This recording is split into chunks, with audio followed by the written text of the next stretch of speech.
نحمده ونصلي ونسلم على رسوله الكريم أما بعد فأعوذ بالله من الشيطان الرجيم بسم الله الرحمن الرحيم رب اشرح لي صدري ويسر لي أمري واحلل عقدة من لساني يفقهوا قولي 9th پارہ سورۃ الانفال آخری 10 آیات کو ہم ایک دفعہ دوبارہ دیکھ لیتے ہیں آیت نمبر 31 سے آنورڈز وَإِذَا اور جب تتلا پڑھی جاتی ہیں علیہم ان پر آیاتنا ہماری آیات قالو وہ کہتے ہیں قد تحقیق سمعنا سنا ہم نے لو اگر نشاء چاہے ہم لقلنا یقیناً ہم کہہ سکتے ہیں مثل ھذا اسی کی مانند یعنی جب قریش مکہ اور باقی لوگ جو ایمان سے مطلب دائرہ ایمان میں بھی داخل نہیں ہوئے تھے وہ جب قرآن کریم کی آیات سنتے تھے تو کہتے تھے کہ اگر قالوا قد سمعنا لو نشاء لقلنا مثل ھذا کہ اس میں تو کوئی خاص بات نہیں ہے اسی طرح کی باتیں ہم بھی کر سکتے ہیں یعنی ان کو یہ قرآن کی آیات بالکل آرڈنری سی لگتی تھی اور وہ کہتے تھے کہ اس جیسا کلام ہم بھی بنا سکتے ہیں اور ان کو کئی دفعہ یہ چیلنج دیا گیا جس پر یہ پورا نہ اتر سکے یعنی اس قرآن کے بدلے میں ایک آیت تو کیا ایک حرف بھی کوئی نہ لکھ سکا ان ھذا الا اساطیر الاولین نہیں ہے یہ مگر کہانیاں پہلوں کی یعنی وہ قرآن کریم کی آیات کو یہ کہہ کر رد کر دیتے تھے کہ یہ تو وہی فرسودہ پرانی کہانیاں پرانی باتیں ہیں صاحب کوئی نئی بات ہمیں بتاؤ تو ہم سنیں یہی آیات بار بار سن سن کے ہمارے کان پک گئے ہیں وَإِذْ قَالُوا اللَّهُمَّ اور جب انہوں نے کہا اے اللہ ان کانا اگر ہے ھذا یہ هو الحق وہی حق من اندی کا تیرے پاس ہے فَأَمْطِرْ تو برسا علینا ہم پر حجارتن پتھر من السماء آسمان سے اوئتنا یا لے آ ہمارے پاس بھی عذاب علیم دردناک اور جب انہوں نے کہا اے اللہ اگر ہے یہ وہی حق تیرے پاس ہے تو برسا ہم پر پتھر آسمان سے یا لے آ ہمارے پاس دردناک عذاب یعنی جب مشرکین بار بار انکار کرتے چلے جا رہے تھے نبی صلی اللہ علیہ وآلہ وسلم کی دعوت کو ایکسیپٹ نہیں کر رہے تھے دعوت ایمان کو اور قرآن کی آیات کو بھی جھٹلا رہے تھے تو پھر کہتے تھے کہ اگر آپ واقعی سچے نبی ہیں تو اس انکار پر تو ہمارے لیے آسمان سے پتھروں کی بارش برس جانی چاہیے یا ہمیں سخت عذاب دیا جانا چاہیے یعنی وہ اپنے لیے خود ہی خیر مانگنے کی بجائے شر مانگ رہے ہیں وما کانا اور نہیں ہے اللہ لیعذبہم کہ عذاب دے ان کو وانت اور آپ فیہم ان میں موجود ہیں اور نہیں ہے اللہ کے عذاب دے ان کو اور آپ ان میں موجود ہوں تو گویا نبی صلی اللہ علیہ وآلہ وسلم کی پریزنس ان کے درمیان نبی صلی اللہ علیہ وآلہ وسلم کا ساتھ ان کی نجات کا باعث ہے نبی صلی اللہ علیہ وآلہ وسلم کے ساتھ رہنا اور اس بستی میں رہنے کی وجہ سے اللہ تعالیٰ نے ان پر سے عذاب ڈالا ہے اللہ تعالیٰ فرما رہے ہیں کہ اللہ ایسا نہیں کہ نبی کے ہوتے ہوئے اس امت کے یا قوم کے انکار پر عذاب لے آئے جب بھی ہم پچھلی کہانی سٹوریز بھی پڑھ چکے ہیں پروفٹس کی تو اس میں یہی تھا کہ جب کسی قوم سے بالکل مایوس ہو جاتے نبی اور وہ اپنی قوم کے لیے عذاب مانگتے تو اللہ تعالیٰ ان کو ہجرت کا حکم دے دیتے تھے یعنی آپ اس ایریا سے باہر نکل رہے اس کے بعد عذاب آتا تھا تو اس لیے اللہ تعالیٰ فرما رہے ہیں کہ وَمَا كَانَ اللَّهُ لِيُعَذِّبَهُمْ وَأَنْتَ فِيهِمْ ایسا کیسے ہو سکتا ہے کہ نبی صلی اللہ علیہ وآلہ وسلم ان کے درمیان موجود ہوں اور اللہ تعالیٰ ان پر عذاب لے آئے یعنی نبی صلی اللہ علیہ وآلہ وسلم کا ہونا ان کے درمیان انہی کی خوش قسمتی کی نشانی ہے وما کانا اور نہیں ہے اللہ معذبہم کہ عذاب دے ان کو وہم یستغفرون کہ وہ استغفار کرنے والے ہوں یعنی اگر کوئی توبہ کر لے اپنے گناہوں سے پلٹ آئے اللہ تعالیٰ کی طرف رجوع کر دے تو اللہ تعالیٰ ایسے لوگوں کو بھی عذاب نہیں دیتا اور دوسری بات یہ کہ جب یہ کعبے کا طواف کیا کرتے تھے تو دعاؤں میں اس طرح کے ان کے الفاظ تھے کہ استغفار کی دعائیں اس میں شامل تھیں غفرانہ کا ربنا غفرانہ کا یہ کہا کرتے تھے تو اس لیے اللہ تعالیٰ فرما رہے ہیں کہ اللہ تعالیٰ ایسا نہیں کہ ان لوگوں کو عذاب دے کہ جو اللہ سے معافی مانگنے والے ہوں وَمَا لَهُمْ اور کیا ہے ان کو اللہ کے نا یعذبہم عذاب دے ان کو اللہ تعالیٰ وہم حالانکہ وہ یسدون روکتے ہیں عن المسجد الحرام مسجد حرام سے مسجد حرام کس کو کہتے ہیں خانہ کعبہ کو یعنی بیت اللہ کو وما کانو اور حالانکہ نہیں وہ اولیاء اس کے ولی یعنی اور کیا ہے ان کو کہ نہ عذاب دے گا ان کو اللہ تعالیٰ حالانکہ وہ روکتے ہیں مسجد حرام سے اور وہ اس کے متولی بھی نہیں جیسا کہ آپ جانتے ہیں کہ مشرکین مکہ جو ہیں وہ خانہ کعبہ کے متولی اور مجاور بنے بیٹھے تھے، اور وہ اپنی مرضی سے لوگوں کو آنے اور وہاں سے نکالنے کا اختیار لیے ہوئے تھے، یعنی جب جی چاہا کسی کو آنے دیا اور جب جی چاہا کسی کے اوپر بیت اللہ کے دروازے بند کر دیے۔ تو اللہ تعالیٰ فرما رہے ہیں کہ وَمَا لَهُمْ أَلَّا يُعَذِّبَهُمْ، اصل عذاب کے حقدار تو وہ ہے کہ جو مسجد کے حقدار بھی نہیں، یعنی مسجد حرام بیت اللہ کے متولی بھی نہیں، اس کے مجاور بھی نہیں، اس کے اولیاء بھی نہیں، اس کے باوجود وہ لوگوں کو مسجد سے روکتے ہیں۔ ان اولیاءہ، نہیں اس کے متولی الا مگر المتقون، تقوی والے، یعنی یہ مشرکین اللہ کے گھر کے مجاور بن بھی کیسے سکتے ہیں؟ اس کا حق تو یعنی مسجد میں مسجد کا جو گائیڈ یا کوئی ممبر یا کوئی مینیجر بننے کا حق اسی کو ہونا چاہیے جو متقی بھی ہو۔ ولیکن لیکن اکثرہم، اکثر ان میں سے لا یعلمون، نہیں علم رکھتے۔ وما کانا، اور نہ تھی صلاتہم، ان کی نماز، عند البیت، پاس اس گھر کے، کس گھر کے؟ اللہ کے گھر کے، یعنی مسجد حرام کے، الا مگر مکاءن، میم کاف واو اس کا روٹ ہے، سیٹیاں، یعنی کچھ ایسی سیٹیاں بجتی ہیں نا کہ جیسے فنگرز کو آپ ٹنگ کے اندر گھمائیں یا منہ کے اندر تو آواز نکالنا، یہ اس کے بارے میں ہے۔ مکاءن سیٹیاں، و تصدیتاً، اور تالی بجانا، تصدیتاً کا روٹ صاد دال یا ہے، یعنی وہ اپنے ہاتھوں اور اپنی انگلیاں اپنے منہ میں ڈال کر سیٹیاں بجاتے اور تالیاں پیٹتے اور اس کو یہ کہتے کہ شاید یہ ہماری عبادت کا ہی ایک پارٹ ہے۔ انہوں نے اپنی عبادت کو کھیل تماشا بنا رکھا تھا۔ اس سے پتہ چلتا ہے کہ وہ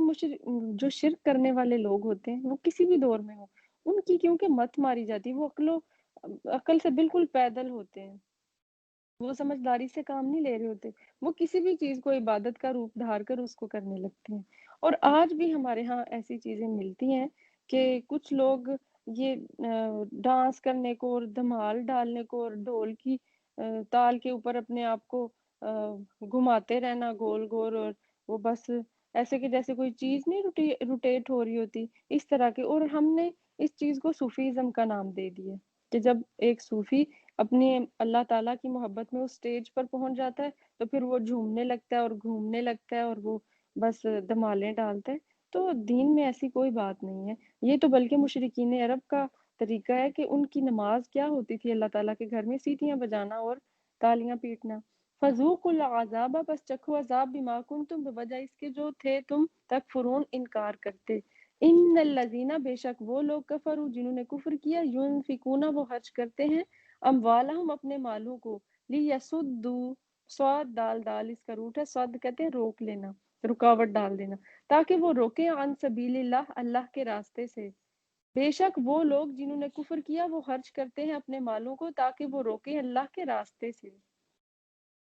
وہی آپ اپنے ذہن میں لے آئیں کہ جو تجارتی قافلہ 50,000 دینار لے کر جا رہا تھا یا اشرفیاں، تو جب وہ اپنا جو مال تجارت تھا اور وہ ساری اماؤنٹ جو ان کے پاس موجود تھی اس کو بخیر و عافیت لے کر مکہ واپس پہنچائے، تو اب لوگوں نے کہا کہ یہ جو مال آپ وہاں سے کما کر لائے ہیں شام سے، اس کو مسلمانوں کے خلاف خرچ کرتے ہیں، یا یہ ہے اس طرف اشارہ کے لیے یسد عن سبیل اللہ، کہ وہ بجائے اس کے اللہ کے راستے میں مال خرچ کریں، وہ اللہ تعالیٰ کے راستے سے میں رکاوٹیں ڈالنے کے لیے مال خرچ کر رہے ہیں، یعنی اللہ کے دین کی ترقی کی بجائے اس کی ناکامی کے لیے کوششیں کر رہے ہیں۔ فَسَيُنْفِقُونَهَا، پس ان قریب وہ خرچ کریں گے اس کو، ثُمَّ تَكُونُ، پھر ہو جائے گا، علیہم ان پر، حسرتاً حسرت کا سبب، ثم یغلبون، پھر وہ مغلوب کیے جائیں گے۔ خرچ تو وہ کریں گے، انہیں یعنی ان کا جو کفر ہے وہ اس چیز کی طرف راغب کرے گا کہ اللہ تعالیٰ کے دین کی سربلندی کی اس کی ناکامی کی کوشش کریں، اور اس پہ وہ بے دریغ خرچ کریں گے، جتنا کچھ کما کر لائے ہیں وہ سارا اس پر لٹا دیں گے اسلام کی دشمنی میں، لیکن کیا ہوگا؟ انہی پر حسرت آ لوٹے گی، بجائے اس کے کہ ہوتا یہ کہ وہ اپنا مال خرچ کر کے مومنین کو نقصان پہنچاتے، خود خسارے میں ہوں گے۔ خسارہ کیا ہوگا؟ یعنی وہ جتنا مرضی بھی مال خرچ کر لیں، دین اسلام تو پھیل ہی کر رہنے والا ہے۔ ثم یغلبون، وہی مغلوب کیے جائیں گے۔ والذین، اور وہ لوگ، کفروا جنہوں نے کفر کیا، الی جہنم، طرف جہنم کے، یحشرون وہ اکٹھے کیے جاتے ہیں۔ یحشرون کا روٹ ہا شین را ہے، حشرہ کہتے ہیں اکٹھا کرنے کو۔ اور وہ لوگ جنہوں نے کفر کیا طرف جہنم کے وہ اکٹھے کیے جائیں گے لیمیز اللہ الخبیثہ تاکہ ممتاز کر دے، تاکہ الگ کر دے اللہ ناپاک کو من الطیب پاکیزہ سے، ویجعل الخبیثہ اور کر دے ناپاک کو بعدہ اس کے بعد کو علی اوپر بعد کے، فیرکمہ پھر جمع کر دے اس کو جمیعا سارے کا سارا، فیجعلہ پھر ڈال دے اس کو فی جہنم جہنم میں۔ اللہ تعالیٰ کا طریقہ کیا ہے کہ وہ پاک اور ناپاک کو الگ کر دے، اور پھر جب سارا ناپاک ایک طرف اکٹھے ہو جائیں، یعنی سارے کافر اور سارے مشرک، تو پھر ان کو جہنم رسید کر دے۔ اولئک هم الخاسرون، تو اصل خسارہ اٹھانے والے تو وہ لوگ ہیں کہ جو دین کے خلاف کام کر رہے ہیں، اپنا مال خرچ کر رہے ہیں تاکہ دین کو نقصان پہنچا سکیں۔ قل للذین، کہہ دیجئے ان لوگوں کے لیے کفروا جنہوں نے کفر کیا، ان ینتہوا اگر وہ باز آ جائیں، یغفر بخش دیا جائے گا لہم ان کے لیے ما قد سلف جو کچھ ہو چکا۔ کہہ دیجئے ان لوگوں کو جنہوں نے کفر کیا اگر وہ باز آ جائے بخش دیا جائے گا ان کے لیے جو تحقیق پہلے ہو گیا۔ ابھی بھی ان کے پاس توبہ کا راستہ کھلا ہے، ابھی بھی ان کے لیے بخشش کی امید باقی ہے کہ اگر اب ایمان لے آئیں اور اپنے پچھلے گناہوں سے توبہ کر لیں تو اللہ تعالیٰ جو کچھ پیچھے ہو چکا سب کو مٹا دے گا۔ یہ دین اسلام کا ایک خاصہ ہے کہ جب کوئی دائرہ اسلام میں داخل ہوتا ہے تو اس نے جو کفر کی حالت میں جتنے گناہ کیے وہ سب معاف کر دیے جاتے ہیں۔ وَإِن يَعُودُوا اور اگر وہ پلٹیں گے فقط تو تحقیق مدد گزر چکی ہے سنت الاولین طریقہ پہلوں کا، یعنی پھر اگر انہوں نے نہیں بدلنا تو جو کچھ پہلے لوگوں کے ساتھ ہوا کہ انہوں نے انکار ہی پر اپنی رٹ لگا لی تو پھر اللہ تعالیٰ نے ان کو جہنم رسید کر دیا، دنیا سے ان کا نام و نشان مٹا دیا۔ وقاتلوہم اور اب جہاں جہاد کے لیے ابھارا جا رہا ہے، وقاتلوہم اور جنگ کرو ان سے حتی یہاں تک کہ لا تکونا نہ رہے فتنتن کوئی فتنہ، فتنہ سے مراد یہاں شرک ہے، یعنی اس حد تک جہاد کرو، اتنا جہاد کرو کہ دنیا کے کسی کونے میں بھی شرک باقی نہ بچے، وَيَكُونَ الدِّينُ اور ہو جائے دین کلہ سارے کا سارا للہ اللہ کے لیے، یعنی ہر سو اسلام کا ڈنکا بجنے لگے اور شرک کا خاتمہ ہو جائے، یعنی جب تک ایک آخری مشرک بھی دنیا میں موجود ہے تو جہاد جاری رہے گا۔ فَإِنِ انتہوا پھر اگر وہ باز آ جائے فَإِنَّ اللَّهَ تو بے شک اللہ تعالیٰ بما ساتھ اس کے جو عملون وہ عمل کرتے ہیں بصیر دیکھنے والا ہے۔ وَإِن تَوَلَّوْا اور اگر وہ منہ موڑ جائیں فَاعْلَمُوا تو جان لو ان اللہ بے شک اللہ تعالیٰ مولاکم کا روٹ واو لام یا ہے، ولی کہتے ہیں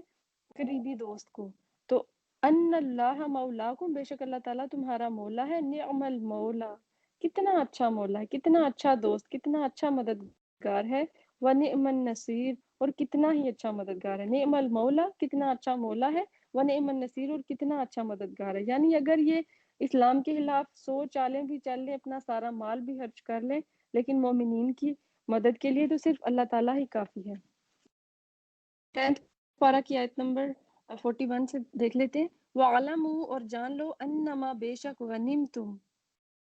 جو غنیمت حاصل کی تم نے من شیئن کوئی بھی چیز، فَأَنَّا تو بے شک للہ اللہ کے لیے ہے، خُمُسَہُ اس کا 5واں حصہ، وَلِلرَّسُولِ اور رسول کے لیے صلی اللہ علیہ وآلہ وسلم۔ اور جان لو یعنی آپ جہاں سے ہم نے سورۃ الانفال کا سٹارٹ کیا تھا تو ہم نے یہ ساری چیزیں ڈسکس کی تھیں کہ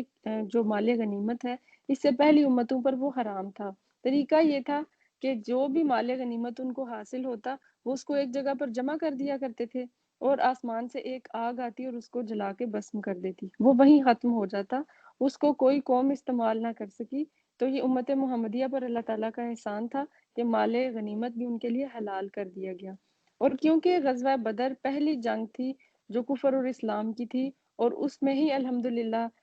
یعنی پہلی جنگ میں ہی مسلمانوں کو اللہ تعالیٰ نے فتح نصیب کی، تو اس کے بعد جو مال ہاتھ لگا اس کے بارے میں طرح طرح کے سوال لوگوں کے ذہنوں میں امڑ رہے تھے، اور کوئی کسی طرح کی صلاح مشورہ دے رہا تھا، کوئی اور سجیشن دے رہا تھا۔ تو ایسے میں اللہ تعالیٰ نے سورۃ الانفال نازل کی اور فرمایا کہ اصل مال غنیمت کا جو حقدار ہے وہ تو اللہ اور اس کا رسول ہے۔ اللہ فَأَنَّ لِلَّهِ خُمُسَهُ اللہ تعالیٰ کا نام لینا یہ ایک طرح سے تبرک کے لیے تھا، یعنی اللہ کا لفظ بطور تبرک اس لیے تھا کہ ہر چیز کا مالک تو اللہ ہی ہے، اسی کا حکم چلتا ہے، یعنی اللہ اور اس کے رسول کے حصے سے بڑھ کے کسی کا حصہ نہیں ہے۔ اور دوسرا مجاہدین کی توجہ اس طرف بھی کروانا اس کا مقصد تھا کہ اصل جو مقصد ہے جنگ کا وہ تو اللہ تعالیٰ کے نام کی سربلندی ہے، کوئی مال غنیمت تو نہیں۔ تو وَاعْلَمُوا جان لو، یعنی اب تو تم بی شیور بی ویئر، یعنی اب تو کان کھول کے سن لو، انما غنمتم من شیء، کوئی بھی چیز۔ اور دیکھیں مال غنیمت میں اتنی چھوٹی چھوٹی چیزیں آتی ہیں کہ اگر کوئی سوئی اور دھاگا بھی ملا ہو تو وہ بھی کیا کرنا ہے کہ وہاں لا کر رکھ دینا۔ کوئی یہ نہ سوچے کہ یہ تو بالکل چھوٹی سی سوئی ہے، اس کا کیا کرنا، یہ تو نظر بھی نہ آئے گی۔ یا پھر اگر آپ کے جسم کے اوپر ہی کوئی دشمن کا تیر آ لگا ہو، یعنی کوئی مسلمان مجاہد ہے، اس کے اوپر کوئی تیر آ لگا یا کوئی گولی یا کوئی ایسی چیز کہ جو کوئی چھری کہہ لیں کہ جو اس کے جسم میں ہے، اگر وہ اپنے جسم سے اس زخم سے اس چھری کو نکال لے گا، وہ بھی جا کر مال غنیمت میں اکٹھا کر کے رکھنا پڑے گا۔ وہ یہ نہ سوچے کہ یہ تو میرے جسم سے نکلی ہے، یہ چاقو یا یہ چھری یا یہ گولی یا تیر یا تلوار جو بھی ہے، سب کچھ من شیء، کوئی بھی چیز۔ ایک دفعہ نبی صلی اللہ علیہ وآلہ وسلم نے اونٹ کی جو کھال ہے، آپ کو پتا کہ اس کے اوپر چھوٹے چھوٹے سے بال ہوتے ہیں، تو آپ نے چٹکی میں ان بالوں کو پکڑ کر کہا تھا کہ اس حد تک بھی اگر یعنی یہ جو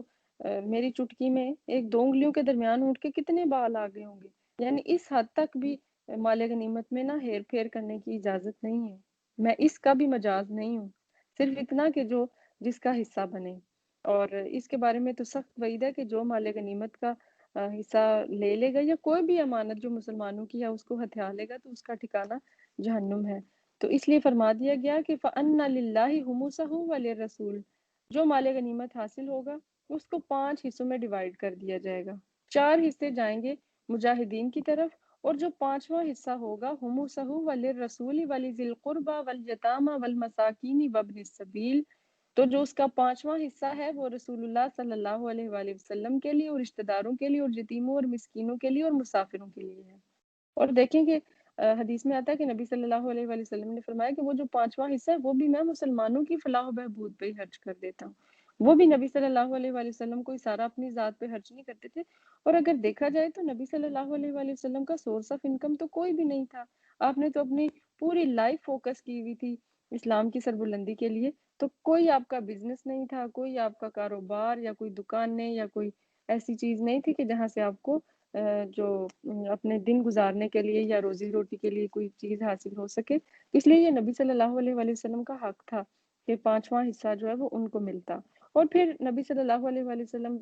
معمولی سا حصہ اپنی ازواج میں تقسیم کرنے کے بعد وہ بھی مسلمانوں ہی کو دے دیا کرتے تھے۔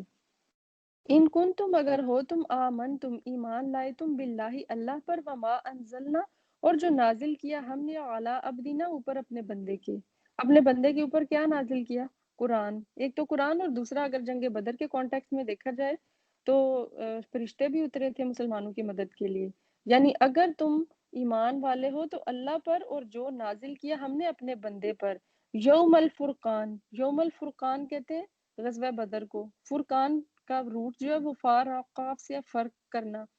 تو یہ دن ایسا تھا غزوہ بدر کا دن کہ جو پہلی جنگ مسلمانوں اور کافروں کی ہوئی، اس نے فیصلہ کر دیا۔ یہ ایک فیصلہ کن جنگ تھی کہ کون حق پر ہے اور کون باطل پر۔ جیسے ہم نے پچھلی ابھی سورۃ الانفال کی جو 9 پارہ کی آخری آیات ہے اس میں پڑھا کہ جب نکل رہے تھے مکہ سے یہ سارا لشکر، تو وہ دعائیں کر رہے تھے کہ اللہ تعالیٰ، یعنی کافر بھی یہ دعائیں کر رہے تھے، مشرکین یہ دعائیں کر رہے تھے کہ آج اس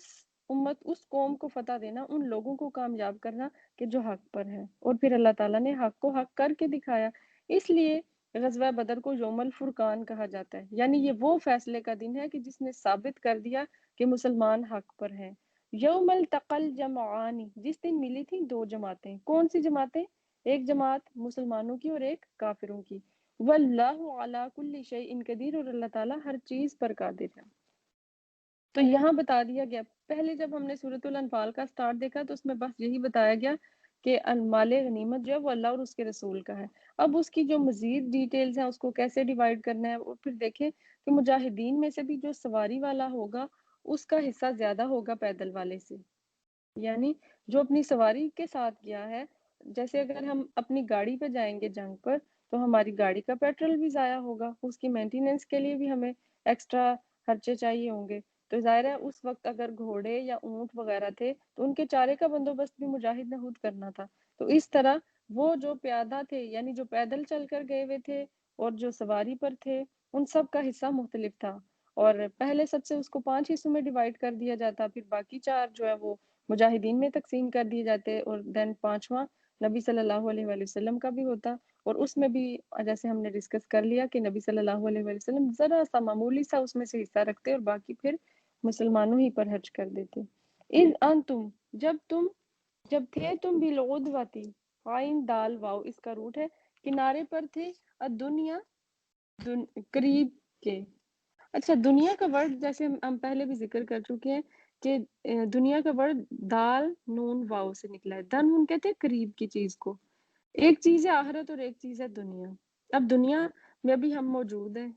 ٹھیک ہے, اگر ہم اس دنیا کے لیے ایفرٹ کرتے ہیں فوراً ہمیں اس کا ریوارڈ مل جاتا ہے, تو وہ قریب کی چیز ہوئی نا. ابھی آپ نے محنت کی, ابھی آپ کو پھل مل گیا, آج آپ نے ایگزام دیا, کچھ ٹائم بعد آپ کا رزلٹ آ گیا. لیکن آخرت ایک دور کی چیز ہے. آپ ساری زندگی نمازیں پڑھتے رہتے ہیں لیکن اجر آپ کو جا کے آخرت میں ملے گا. تو دنیا کا ورڈ بہت ہی میننگ فل ہے, آپ اس کے روٹ کو یاد رکھیں کہ دال نون واو اس کا روٹ ہے دن ون, قریب کی چیز.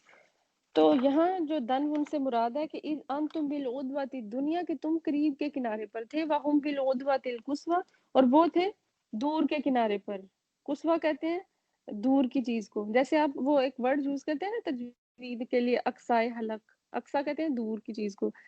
مسجد اقصا بھی آپ یوز کرتے ہیں ورڈ. تو بالعدوۃ القصویٰ وہ دور کے کنارے پر تھے اور آپ قریب کے کنارے پر. وہ رکبو اور قافلہ اسفلا, اسفلا کا روٹ سین فا لام ہے. اسفلا سافلین کا ورڈ بھی آپ پیچھے آگے پڑھیں گے انشاءاللہ. اسفلا سافلین کیا کہتے ہیں, نچلے درجے میں گرے ہوئوں کو. تو اسفلا نیچے تھا, منکم تم سے. اچھا, اگر آپ امیجینیشن میں لائیں تو ایک طرف مکہ سے نکلا ہے ایک لشکر, اور دوسری طرف نبی صلی اللہ علیہ وآلہ وسلم تقریباً 300 سے اوپر کچھ یعنی 313 کے قریب صحابہ کے ساتھ نکلے ہیں. اب آپ صلی اللہ علیہ وآلہ وسلم جو بدر کا ایریا ہے یعنی وہ ایک گھاٹی سی ہے, وہ ایک جہاں پہ ٹیلے بنے ہوئے ہیں, آپ صلی اللہ علیہ وآلہ وسلم اپنے صحابہ کے ساتھ جس پوائنٹ پر موجود ہیں وہ مدینہ سے قریب کا ہے, اور دوسری طرف جو مکہ سے آنے والا ہے وہ اس کے یعنی آپ سمپل ورڈز میں یہ سمجھ لیں کہ ایک کنارے پر آپ پہنچے اور دوسرے کنارے پر آپ کے دشمن. اور برقبو قافلہ, قافلہ کون سا, وہ قافلہ جو ابو سفیان کی قیادت میں شام سے تجارتی قافلہ 50,000 دینار لے کر آ رہا تھا. یہ اس کی بات ہے کہ اسفل منکم, تم سے نیچے تھا. ایک طرف مسلمان کھڑے ہیں, دوسری طرف جو ہے وہ قافلہ جو مکہ سے آ رہا ہے, اور تیسری طرف یہ جو شام سے تجارتی قافلہ جا رہا تھا وہ نیچے سے ہو کے نکل گیا, یعنی وہ ایک سائڈ سے نکل گیا. ولو, اور اگر تم نے وعدہ مقرر کیا ہوتا, لختلفتم, البتہ اختلاف میں پڑ جاتے تم, فی المیعاد مقررہ وقت کے بارے میں. اکثر ہم ایسا کرتے ہیں, کسی کو اپوائنٹمنٹ دے دیتے ہیں کہ میں فلاں ٹائم پہ تمہیں فلاں بس اسٹاپ سے پک کر لوں گی, تو جب آپ جاتے ہیں وہ نہیں ہوتے, یا وہ ہوتے ہیں تو آپ نہیں جاتے. تو اللہ تعالیٰ فرما رہے ہیں کہ اگر تم نے وعدہ مقرر کیا ہوتا, البتہ اختلاف میں پڑ جاتے تم مقررہ وقت کے بارے میں. اگر تو یہ فکسڈ ہوتا نا کہ اس وقت تم بھی ادھر آ جانا, ہم بھی ادھر آ جائیں گے, جنگ کریں گے, تو شاید اختلاف ہوتا, کوئی ایک پارٹی اس میں انوالو ہی نہ ہوتی, وہ جاتی ہی نہیں. اللہ تعالیٰ نے ایسی پلاننگ کی غزوہ بدر کی کہ ایسے ایسے حالات پیدا کیے کہ یہ جو دونوں جماعتیں ہیں یہ آج بھیڑ جائیں, آج تو ان کی لڑائی ضروری ہو جائے تاکہ حق واضح ہو جائے. وَلَٰكِن لِيَقْضِيَ اللَّهُ, لیکن تاکہ پورا کر دے اللہ, امرن ایک کام, کانا مفعولا, جو کہ ہو کر رہنے والا ہے. کون سا کام, اسلام کی وہ سربلندی جو ہو کر ہی رہنی ہے. اللہ تعالیٰ کی مشیت اور حکمت اسی میں تھی کہ آج جنگ ضرور ہو اور مسلمانوں کا جو سکہ ہے وہ پھر چلے. لِيَهْلِكَ, تاکہ ہلاک کر دے, من ہلاکا, جسے ہلاک ہونا ہے. کس کو ہلاک ہونا ہے, شرک کو. یہاں کسی انسان کی بات نہیں کی گئی بلکہ اسلام اور شرک کی بات کی جا رہی ہے. بینۃ, دلیل کے ساتھ, ویحیا, اور زندہ رہے, من حیا, جسے زندہ رہنا ہے. کس کو زندہ رہنا ہے, اسلام کو. اللہ تعالیٰ چاہتا ہے کہ اسلام تا قیامت زندہ رہے اور جو شرک ہے اس کو مٹا دے. تو اس کا فیصلہ ہونے کے لیے اللہ تعالیٰ نے یہ ساری تدبیر کی. بینۃ, ساتھ روشن دلیل کے, وَإِنَّ اللَّهَ, اور بے شک اللہ تعالیٰ, لَسَمِيعٌ, البتہ سننے والا ہے, علیم, جاننے والا ہے. اس جب یُریکَہُمُ اللّٰہُ دکھایا تمہیں اللہ نے۔ اچھا اب آپ امیجن کریں کہ ایک طرف سے نبی صلی اللہ علیہ وآلہ وسلم آ رہے ہیں اپنے صحابہ کے ساتھ، دوسری طرف سے وہ قافلہ آ رہا ہے۔ نہ قافلے نے یعنی کافروں نے مسلمانوں کو دیکھا، نہ ہی مسلمز نے ابھی تک مشرکین کو دیکھے۔ اب کسی کو کوئی آئیڈیا نہیں ہے کہ وہ لوگ کتنے ہوں گے۔ اس میں بھی اللہ تعالیٰ کی حکمت تھی۔ اگر پتہ چل جاتا کافروں کو کہ مسلمان تو تعداد میں بہت تھوڑے ہیں تو ان کا تو اور زیادہ حوصلہ بلند ہو جاتا، اور اگر مسلمانوں کو یہ پتہ چل جاتا کہ وہ تو بہت زیادہ ہے تو پھر تو مسلمانوں کا حوصلہ پست ہو جاتا۔ کچھ لوگ نبی صلی اللہ علیہ وآلہ وسلم نے بھیجے بھی تھے اور ان سے پوچھوایا تھا کہ کتنی تعداد میں ہے وہ لوگ جو ہے یعنی مکہ سے جو آ رہے ہیں، تو انہوں نے بتا دیا تھا، یعنی جو جاسوس کرنے کے لیے بھیجے گئے تھے لوگ، انہوں نے لا علمی کا اظہار کیا۔ تو پھر نبی صلی اللہ علیہ وآلہ وسلم نے ان سے کویسچن کیا کہ روز کتنے اونٹ ذبح ہوتے ہیں؟ یعنی ظاہر ہے وہ تو اس قدر اپنا عیاشی کے ساتھ لشکر لے کر آ رہے تھے کہ ان کے ساتھ ناچنے گانے کا، کھانے پینے کا اس قدر انتظام تھا، ہر تھوڑی تھوڑی دیر بعد ان کا ناچ گانا شروع ہو جاتا، اچھے اچھے وہ کھانے کھاتے، اور انہی جاسوسوں نے پھر بتایا کہ ہر روز 9 یا 10 اونٹ ذبح ہوتے ہیں۔ تو نبی صلی اللہ علیہ وآلہ وسلم نے پھر اندازہ لگایا کہ یہ 900 سے لے کر 1000 کے درمیان تک کا ہے لشکر، یعنی اس میں اتنی کوانٹٹی پائی جاتی ہوگی۔ یہاں سے آپ حکمت بھی دیکھیں، اندازہ کریں کہ نبی صلی اللہ علیہ وآلہ وسلم کا وزڈم کتنا زیادہ تھا کہ اگر کسی نے ایک طرح سے بات نہیں بتائی تو دوسرے طریقے سے کیسے آپ نے گیٹ کر لی۔ تو اِذْ یُریکَہُمُ اللّٰہُ فِی مَنَامِکَ قَلِیلًا، جب دکھایا تجھ کو کس کو؟ نبی صلی اللہ علیہ وآلہ وسلم کو اللہ نے فی منامکا، منامکا کا جو روٹ ہے نوم سے نکلا ہوا ہے، نون واو میم اس کا روٹ ہے، نوم کہتے ہیں سونے کو، تو نیند میں جو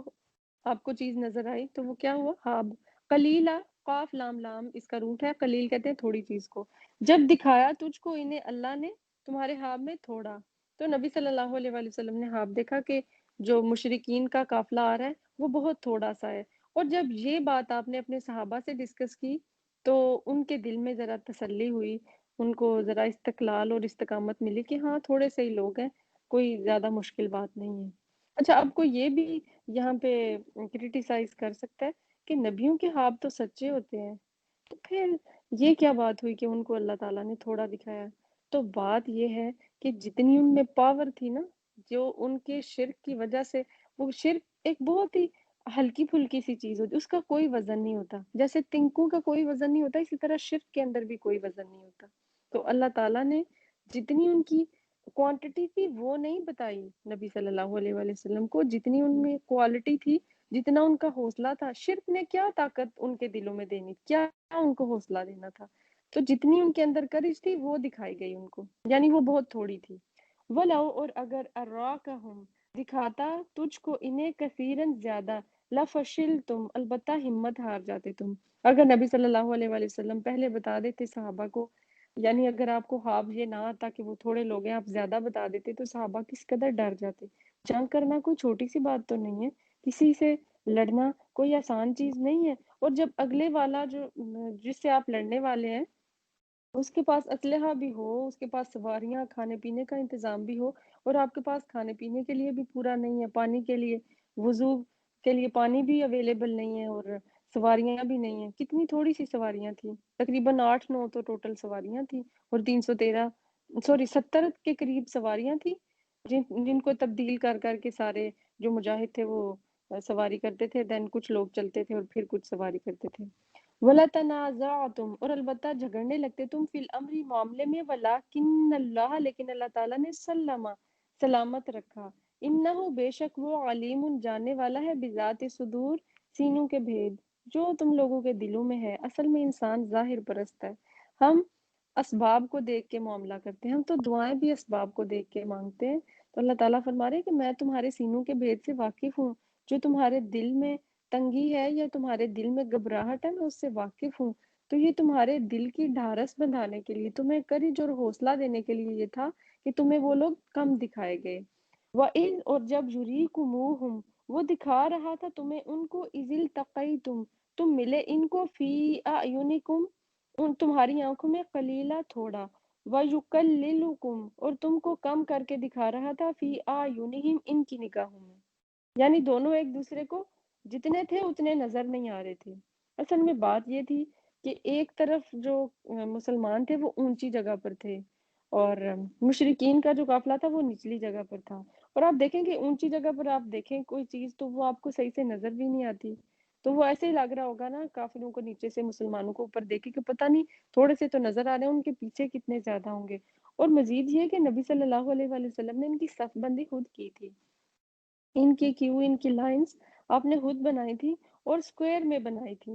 یعنی 4 لائنیں ہوتی تھی اور اس کے اندر بالکل جگہ خالی ہوتی تھی۔ لیکن کافروں کو یہ نظر آ رہا تھا کہ وہ جو 4 لائنیں ہیں، اب یہی جیسے ایک سکوئر ایک خالی ڈبہ ہو، کہ یعنی ایک دائیں بائیں لائن ہے، ایک آگے پیچھے لائن ہے، اور ان کو نظر آ رہا تھا کہ جو اس کے درمیان خالی جگہ ہے وہاں بھی مجاہدین کھڑے ہیں، حالانکہ وہ جگہ خالی تھی۔ تو یہ اللہ تعالیٰ کی حکمت سے تھا، لیقضی اللہ امرا کان مفعولا، تاکہ پورا کر دے اللہ تعالیٰ اس کا کام جو ہو کر رہنے والا ہے۔ کیا ہو کر رہنے والا ہے؟ اللہ تعالیٰ کی مشیت اور مرضی اسی میں تھی کہ آج جنگ ہو،